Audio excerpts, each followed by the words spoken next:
Hello, आप सभी लोगों का स्वागत है। और हम लोगों का स्ट्रक्चरल एनालिसिस चल रहा है जिसमें हम लोग यूनिट नंबर 1 को कंप्लीट आज कर लेंगे। और यूनिट नंबर 1 था आप लोगों का determinacy and indeterminacy of structure, तो जिसमें हम लोग कुछ काफ़ी हद तक डिस्कस कर लिए थे। शायद 40 या 45 मिनट का वीडियो था, तो आप लोग उसको देख लीजिएगा। तो उसमें हम लोग डिस्कस कर चुके थे सपोर्ट्स के बारे में, और साथ ही साथ स्ट्रक्चरल मेंबर के बारे में। फिर हम लोग डिस्कस किए थे डिटर्मिनेसी क्या होती है। फिर डिस्कस कर रहे थे स्टैटिक इनडिटर्मिनेसी, जिसमें एक्सटर्नल स्टैटिक इनडिटर्मिनेसी को हम लोग डिस्कस कर चुके थे। आज हम लोग जो करने वाले हैं डिस्कस, ये है आपका इंटरनल स्टैटिक इनडिटर्मिनेसी। तो एक्सटर्नल स्टैटिक डिटर्मिनेसी निकालने के लिए हमने आपको बता रखा था कि डी एस इक्वल टू आप लोग कर लेंगे आर माइनस एस, जहाँ पे आर आपका था टोटल नंबर ऑफ रिएक्शंस और एस जो था वो नंबर ऑफ इक्विलिब्रियम इक्वेशन था। साथ ही साथ कुछ प्रॉब्लम भी हम लोग डिस्कस किए थे, और इसके साथ उसको हम लोग एंड कर दिए थे। तो आज हम लोग डिस्कस करने वाले हैं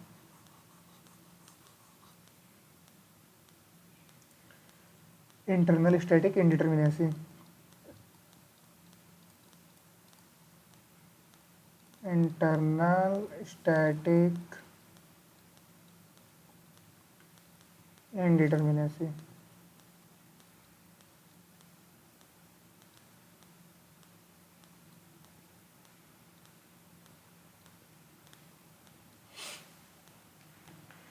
तो इंटरनल स्टैटिक इनडिटर्मिनेसी क्या होता है?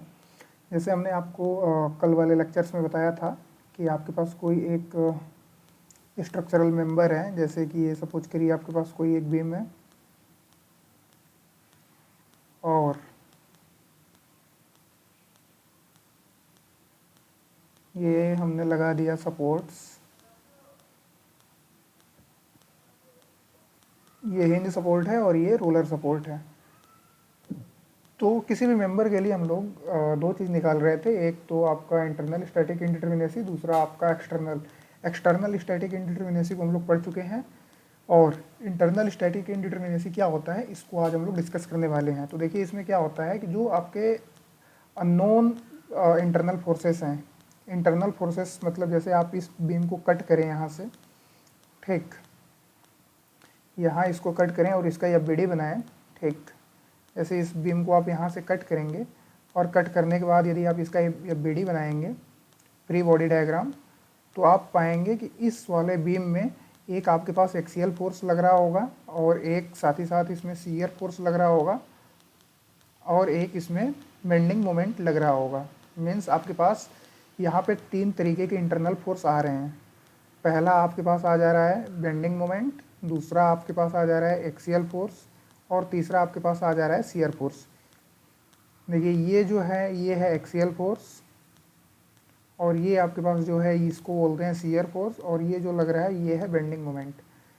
तो हम लोग इंटरनल स्टैटिक इनडिटर्मिनेसी में जो डिस्कस करेंगे वो ये डिस्कस करेंगे कि हम लोगों के पास जो इक्विलिब्रियम इक्वेशन है, इससे कितने ज़्यादा इंटरनल फोर्सेस हैं मेंबर में।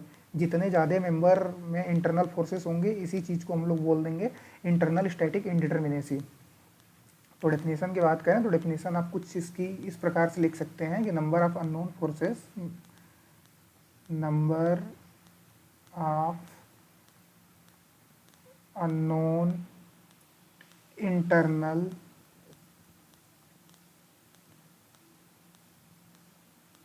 internal forces over and above equilibrium equation।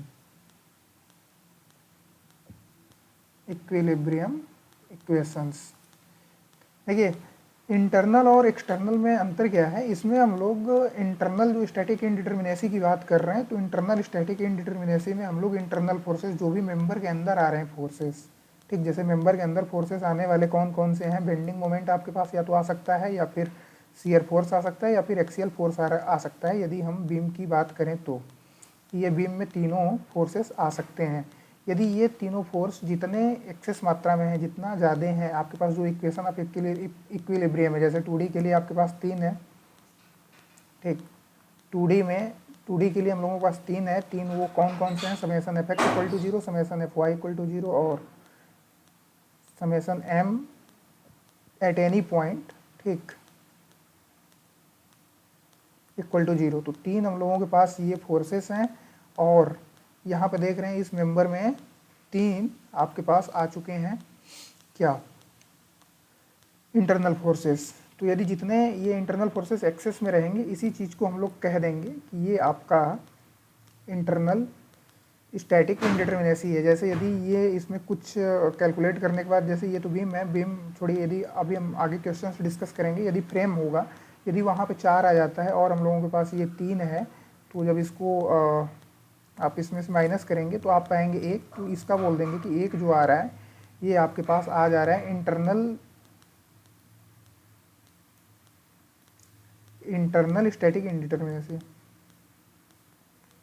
Static indeterminacy.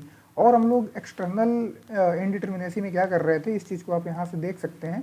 External indeterminacy में हम लोग क्या कर रहे थे, जो अननोन रिएक्शंस थे, ठीक, इसमें हम लोग रिएक्शंस को डील कर रहे थे, ठीक।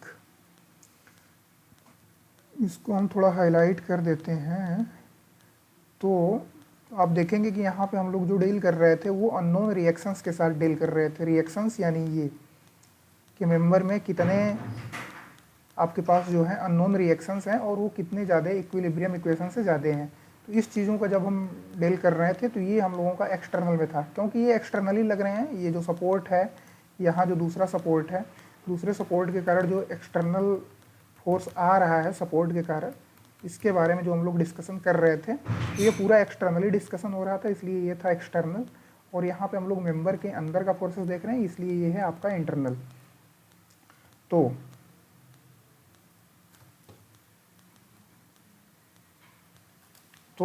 यहाँ पे आप लोग देख पा रहे होंगे कि यहाँ पे हमने लिखा है इंटरनल फोर्सेस। तो इंटरनल फोर्सेस हमने आपको बता दिया। इंटरनल फोर्सेस आपके 3 प्रकार के हो सकते हैं बीम के लिए। एक तो बेंडिंग मोमेंट हो सकता है, और दूसरा हम लोगों का शियर फोर्स हो सकता है, तीसरा हम लोगों के पास एक्सियल फोर्स हो सकते हैं। तो ये 3 प्रकार के बीम में आ सकते हैं। तो आइए हम लोगों का एनालिसिस चल रहा है, एनालिसिस अब हम लोग बीम के लिए करते हैं। तो लिख लेते हैं हम कि बीम के लिए हम लोग एनालिसिस कर रहे हैं और हम लोग निकालने जा रहे हैं DSI। DSI स्टैंड फॉर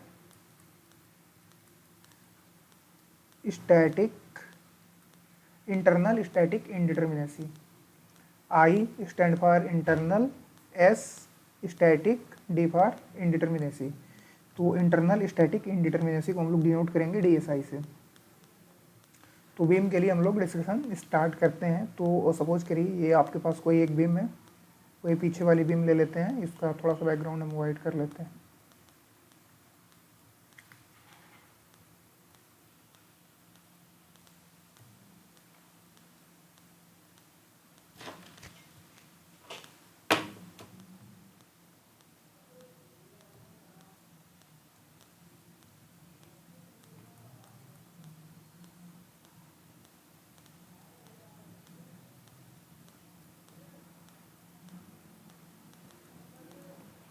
ये आपके पास एक बीम है और ये जो सपोर्ट है, इस सपोर्ट को हिंज सपोर्ट बोलते हैं, पिछले लेक्चर्स में हमने आपको बता रखा है। और ये जो सपोर्ट है, इस सपोर्ट को बोल देते हैं हम लोग रोलर सपोर्ट। तो इसके लिए हम लोग एनालिसिस करने वाले हैं। तो ये इस पे क्या होगा, एक यहाँ से आपके पास एक्सियल फोर्स लग रहा होगा, एक्सियल फोर्स। इसका यदि हम ये इस पॉइंट को A सपोज कर लें, इसको B सपोज कर लें और इसको C, तो यहाँ पे एक आपके पास एक्सियल फोर्स लग रहा होगा, तो हॉरिजॉन्टल डायरेक्शन में, एक्सियल फोर्स हॉरिजॉन्टल डायरेक्शन में लगता है, तो ये HA हो गया। और दूसरा आपके पास एक वर्टिकल में लग रहा होगा, जिसको हम लोग VA बोल दे रहे हैं, तीसरा साथ ही साथ, क्योंकि ये आपका जो है फिक्स सपोर्ट है, तो एक मोमेंट भी आ रहा होगा, तो इसको हम लोग MA बोल दे रहे हैं, ठीक। और सपोज करिए कि यहाँ कोई एक पॉइंट हम डी ले रहे हैं, ये रहा डी, और इस डी पे, ठीक, इस डी पे हम लोगों के पास क्या क्या आएगा, यदि इस डी का हम कट करें, ठीक, और ये बी डी बनाएं, तो आप देखेंगे इस डी पे क्या क्या आएगा। एक आएगा एक्सियल फोर्स, और एक आएगा आपके पास शियर फोर्स, और एक आपके पास आएगा bending moment.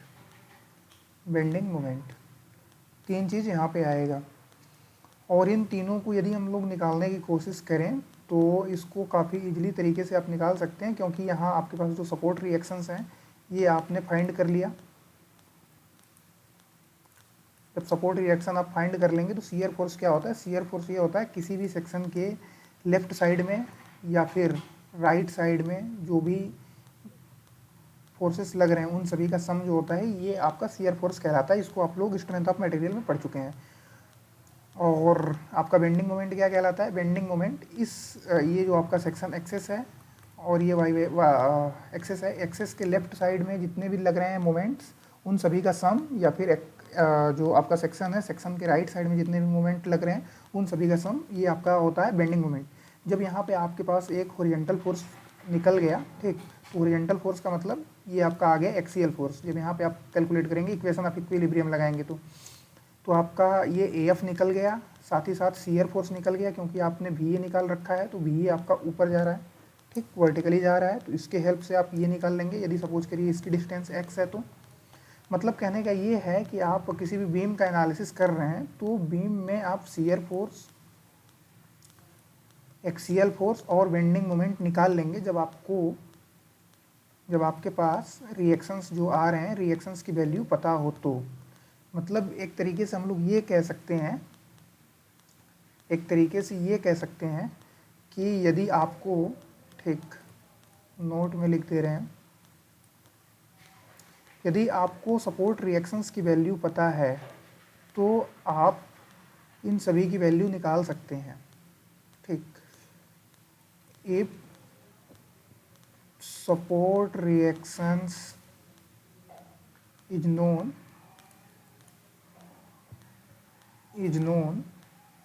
if support reactions is known,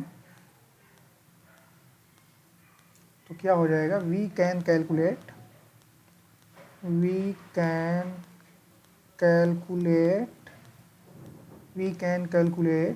the internal forces। जब आप इंटरनल फोर्सेस को निकाल पा रहे हैं तो आपका क्या हो गया, DSI आपका हो गया 0, ठीक। तो आप इस चीज़ को नोट कर लें कि बीम में जो बीम होती है इसमें इसका DSI 0 होता है, ठीक।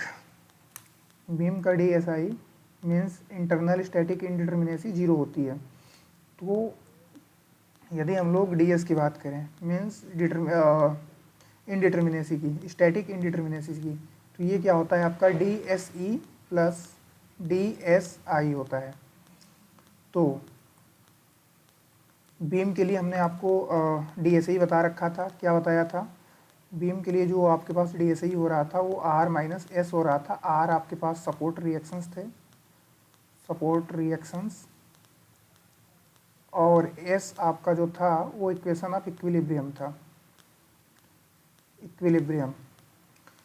तो DSE की वैल्यू आप लिख सकते हैं यहाँ पे R माइनस S प्लस में 0, तो DS आपका आ जाएगा R माइनस AS। तो DS क्या था आपका, स्टैटिक इंडिटर्मिनेसी।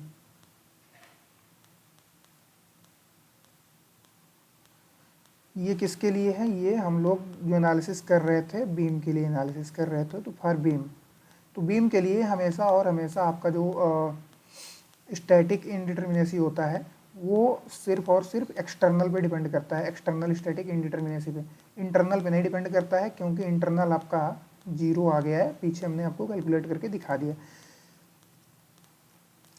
तो बीम के बाद हम लोगों का अगला एनालिसिस चलता है ट्रस की ओर। तो अगला एनालिसिस हम लोग कर रहे हैं ट्रस की।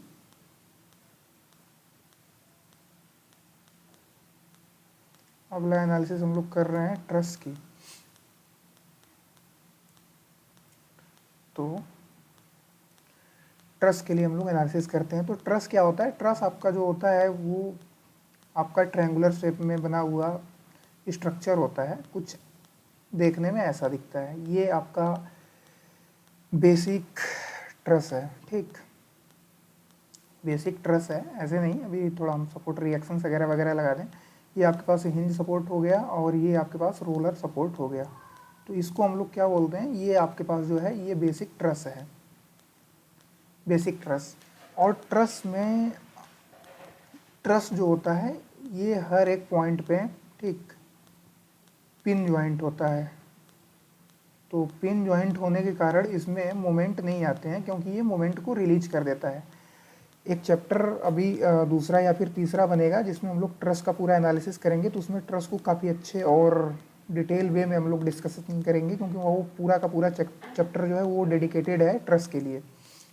तो ट्रस में जो फोर्सेस आने वाले हैं, जैसे इस पॉइंट की बात करें, इस जॉइंट पे, तो इस जॉइंट पे आपके पास दो ही फोर्स आएंगे।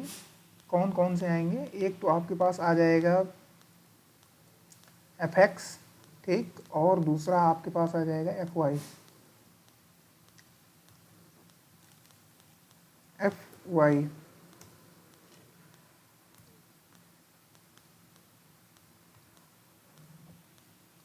एफ वाई तो समेसन ऑफ एफ एक्स और summation of F Y means इस पर दो ही फोर्स आ सकते हैं।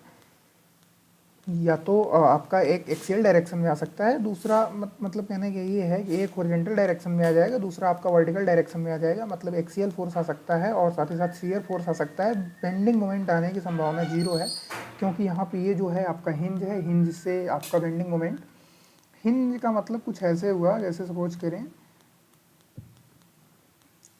ये आपका कुछ है, ठीक, और यहाँ से हमने इसको हिंज कर दिया। तो हिंज पे क्या है कि जब आप फोर्स लगाएंगे तो कुछ इस तरीके से रोटेट कर जाएगा। जब ये ऐसे कुछ रोटेट करेगा तो ये बेंडिंग मोमेंट ले नहीं रहा है, ठीक, तो इसके कारण इसमें बेंडिंग मोमेंट नहीं आएगा। तो यही कहानी होती है ट्रस में। तो ट्रस सिर्फ और सिर्फ एक्सियल फोर्स और शियर फोर्स को ही कैरी कर सकती है। सिर्फ और सिर्फ एक्सियल फोर्स और शियर फोर्स को ही कैरी कर सकती है। तो ट्रस के लिए जो DSI आपका होता है, ट्रस के लिए ये आपके पास होता है M-2J-3। इसको हम थोड़ा डिटेल में आपको बताते हैं, समझना बहुत ज़रूरी है। देखिए M जो है आपका मेंबर है, और आप देख रहे हैं कि हर एक जॉइंट पे दो फोर्सेस आ रहे हैं, ठीक, दो फोर्सेस आ रहे हैं। तो यदि आप देखना चाहें तो इस बेसिक ट्रस में, ये जो आपके पास बेसिक ट्रस है, इस ट्रस में आप देखना चाहें तो आपके पास कितने कितने जॉइंट है? 3 जॉइंट हैं, ठीक, 3 जॉइंट हैं। 3 जॉइंट पे, हर एक जॉइंट पे आपके पास कितने कितने आ रहे हैं? हर एक जॉइंट पे दो दो फोर्स आ रहे हैं। तो आपके पास जो जॉइंट है, 3 जॉइंट है, एक ये हो गया, एक ये हो गया, एक ये हो गया, 3 जॉइंट है। 3 जॉइंट पे कितने फोर्स आ रहे हैं? 2 फोर्स आ रहे हैं। एक आपका शियर फोर्स आ रहा है, दूसरा आपके पास एक्सियल फोर्स आ रहा है। मतलब एक आपके पास शियर फोर्स आ गया और एक आपके पास एक्सियल फोर्स आ गया, SF और AF। तो इसमें कितने पूरे फोर्स आ गए? 6 आ गए। ये आपके क्या हैं? इंटरनल फोर्सेस हैं। 6 आपके पास इसमें क्या है? इंटरनल फोर्सेस हैं।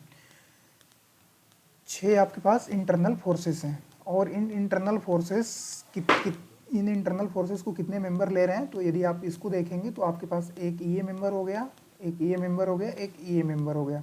मतलब 3 ही मेंबर आपके पास ले रहे हैं, ठीक, 3 मेंबर ले रहे हैं। लेकिन ये जो आपका तो 3 ही मेंबर ले रहे हैं। तो यदि आप इसको देखना चाहें तो ये क्या हो गया? 6 - 3, ठीक, इक्वल टू 3। मतलब आपका जो एनालिसिस बोल रहा है, आपका एनालिसिस ये बोल रहा है कि आपके पास 3 जो फोर्सेस हैं वो एक्सेस में हैं। तो 3 फोर्सेस हैं, ये आपके पास एक्सेस में हैं। लेकिन ये जो ट्रस आपकी है ये स्टेबल है, साथ ही साथ डिटर्मिनेट भी है। ऐसा क्यों? क्योंकि यदि इसमें ठीक किसी भी ट्रस्ट में 3 मेंबर होने चाहिए कम से कम। तो जब इसमें 3 है, ठीक, यहाँ पे क्या है कि इसको होने के लिए 6 मेंबर चाहिए, लेकिन हमारा जो हम लोगों की जो ट्रस्ट बन जा रही है वो 3 ही मेंबर पे बन जा रही है। 3 मेंबर पर ही ये आपकी ट्रस्ट बन जा रही है, लेकिन इसमें कितने आ रहे हैं, इसमें जो इंटरनल फोर्सेस आ जा रहे हैं 6। मतलब इसके हिसाब से 6 मेंबर कम से कम इसमें होने चाहिए, ठीक, तब जाकर के ये स्टेबल होगी। लेकिन ये हम लोगों की जो ट्रस्ट है, ये बेसिक ट्रस्ट क्या है, ये स्टेबल भी है और साथ ही साथ डिटर्मिनेट भी है। तो ये आपका जो 3 आया है, ठीक, इस 3 में हम यदि -3 कर दें तो ये आपका आ गया 0, ठीक, तो 0 इंटरनल फोर्सेस आ गया। यदि आपका ये 0 इंटरनल फोर्सेस आ गया तो अब ये आपका हो गया क्या, डिटर्मिनेट हो गया। तो ये आपका क्या हो गया, ये हो गया अब आपका डिटर्मिनेट। तो यही -3 हम लोग यहाँ पे ला करके रख दिए हैं। यही जो -3 है वो यहाँ पर आकर के हो गया है -3, किसमें, ज्वाइंट में, ठीक, किसमें, ज्वाइंट में। यदि आप ये पूरा कैलकुलेशन नहीं समझ पा रहे हैं तो टेंशन लेने की कोई बात नहीं है, सिर्फ इतना फार्मूला आप याद रखिए, यहाँ से आपका काम हो जाने वाला है। यहाँ से आपका काम काफ़ी अच्छे तरीके से हो जाने वाला है। इसको आप नहीं समझे कोई दिक्कत की बात नहीं है, समझ लिए तो काफ़ी अच्छी चीज़ है। हम आशा करते हैं कि आप लोग नोट्स भी बना ही रहे होंगे, नहीं बना रहे होंगे तो कोई टेंशन की बात नहीं है, सबका सल्यूशन है।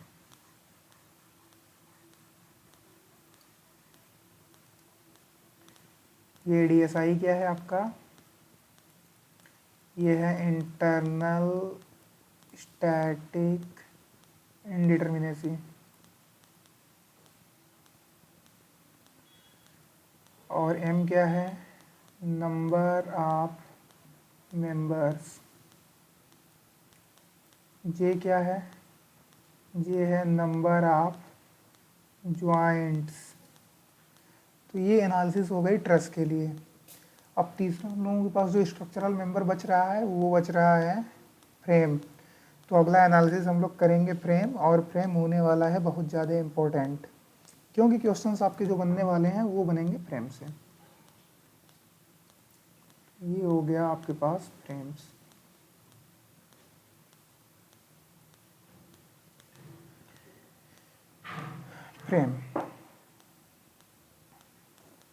फ्रेम से पहले ये यदि आप इसका DS लिखना चाहें, मीन्स स्टैटिक इंडिटर्मिनेसी लिखना चाहें, तो ये क्या होता है, DSE प्लस DSI होता है। तो DSE क्या होगा इसका, DSE वही होगा जो सबका होता है, means R minus S plus DSI निकाल रखे हम लोग, प्लस क्या है M माइनस 2J माइनस 3। तो ये आपका हो गया DS, ये आपका हो गया DS।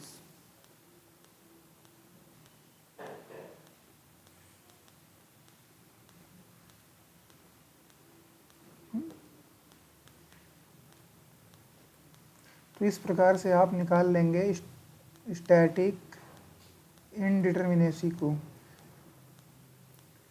ट्रस के लिए। तो ट्रस के लिए ये हो गया फार्मूला आपका, साथ ही साथ बीम के लिए पीछे बता दिए। और अगला मेंबर हम लोगों का है फ्रेम, और फ्रेम के लिए हम लोग डिस्कस करने वाले हैं। तो फ्रेम पहले बना देते हैं हम।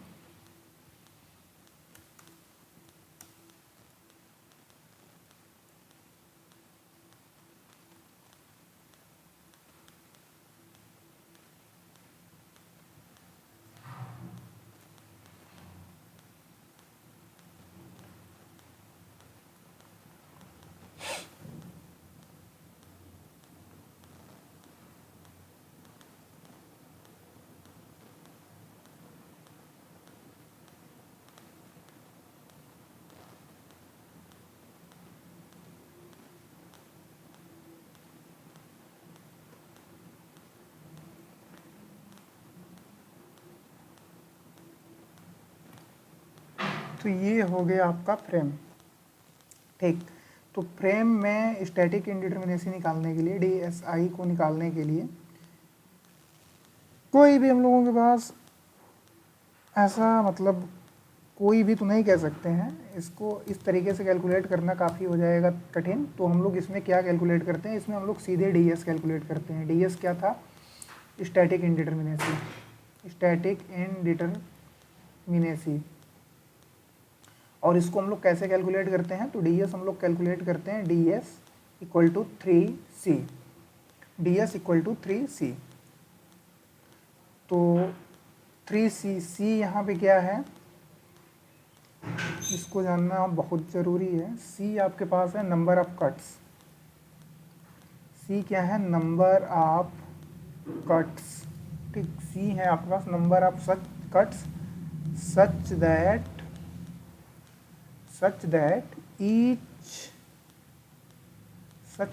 each and every member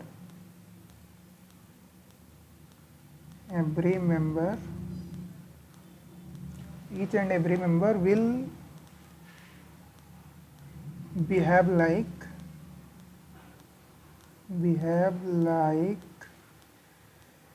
stable cantilever beam,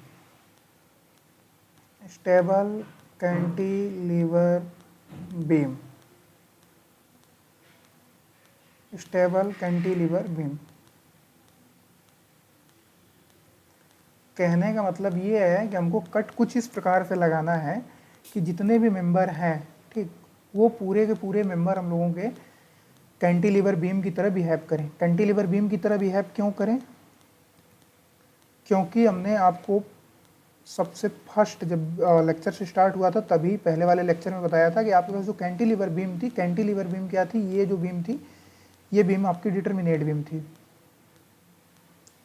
तो आप यदि सबको कट कर देंगे, ऐसे कट करें कि पूरा का पूरा जो है ये कैंटिलीवर में बदल जाए, कैंटिलीवर बीम की तरह हो जाए। तो जब कैंटिलीवर बीम की तरह हो जाएगा तो मतलब आपका स्ट्रक्चर जो है वो देखने में डिटर्मिनेट जैसा दिखेगा। तो इससे हम लोग कैलकुलेट करेंगे। तो आइडिया बहुत ही सिंपल है।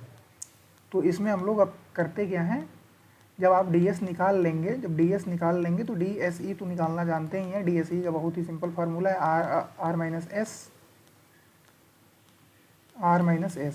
जब DS निकल गया, DSE निकल गया तो DSI क्या हो जाएगा, DS माइनस DSE, तो ऐसे करके हम लोग DSI निकाल लेंगे। तो सपोज करिए ये आपके पास कोई एक क्वेश्चन है और इस क्वेश्चन में बोल दिया है कि आप DSI कैलकुलेट करिए, DSI को कैलकुलेट करिए। तो सबसे पहले हम लोग DSI कैलकुलेट कर लेते हैं। तो DSE कैलकुलेट आपका हो जाएगा R माइनस S। R आपके पास जो था वो आपके पास सपोर्ट रिएक्शंस थे। तो यहाँ पे आप देखेंगे तो यहाँ पे 3 सपोर्ट रिएक्शन आ रहे हैं, यहाँ पे देखेंगे यहाँ भी 3, यहाँ भी 3, यहाँ भी 3। तो टोटल आ गए आपके पास कितने, 9 माइनस 3 आपके पास इक्वेशन ऑफ इक्विलिब्रियम है, मतलब आपका आ गया DSE की वैल्यू 6। DSE की वैल्यू आ गया 6।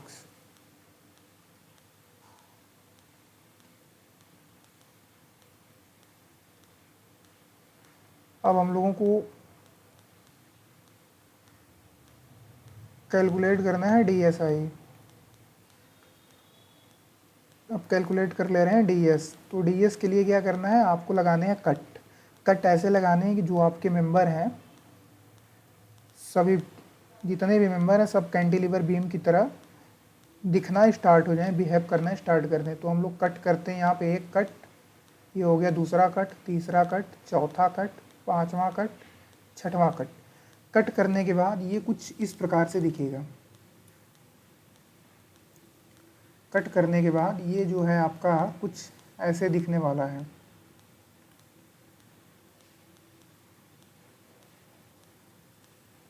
आपने एक कट यहाँ पे मारा था, दूसरा कट यहाँ पे लगा था, और ये हो गया फिक्स्ड सपोर्ट, और एक ये हो गया आपके पास फिक्स्ड सपोर्ट। हम जब आपको मैकेनिक्स पढ़ा रहे थे तो इसीलिए बता रहे थे कि फ्री बॉडी डायग्राम बनाना बहुत ही ज़रूरी क्यों है। सीखना क्यों है, क्योंकि देख रहे हैं स्ट्रक्चरल एनालिसिस में काफ़ी ज़्यादा इसके यूज हो रहे हैं। तो ये हो गया ऐसे, और एक लास्ट में आपका चला जाएगा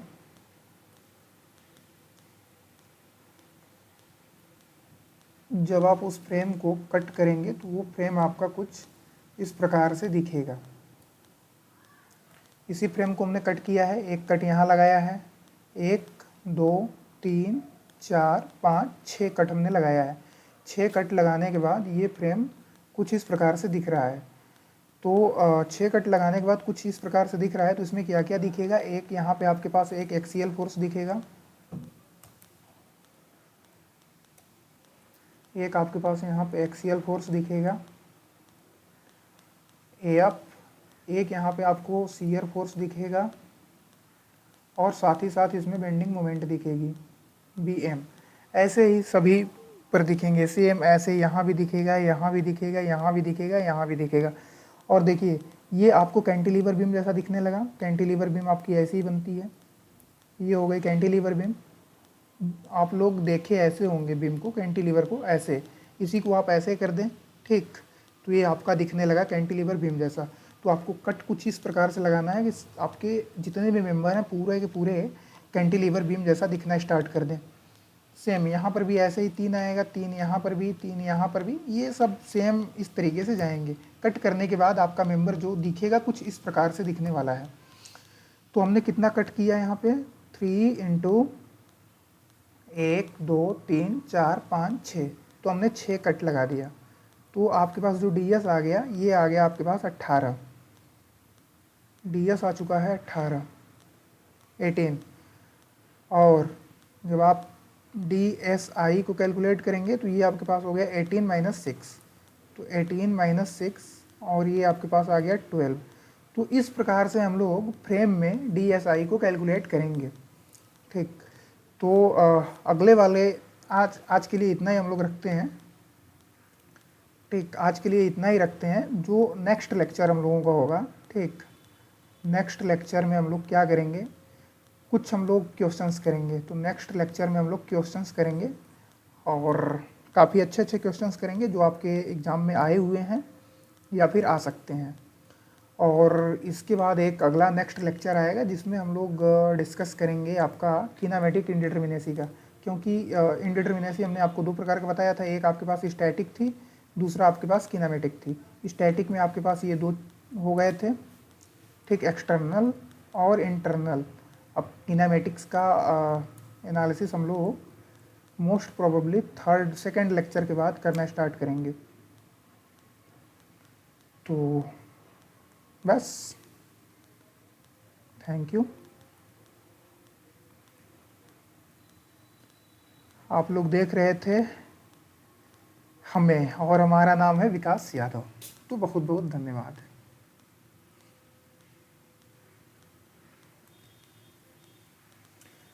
बाय बाय।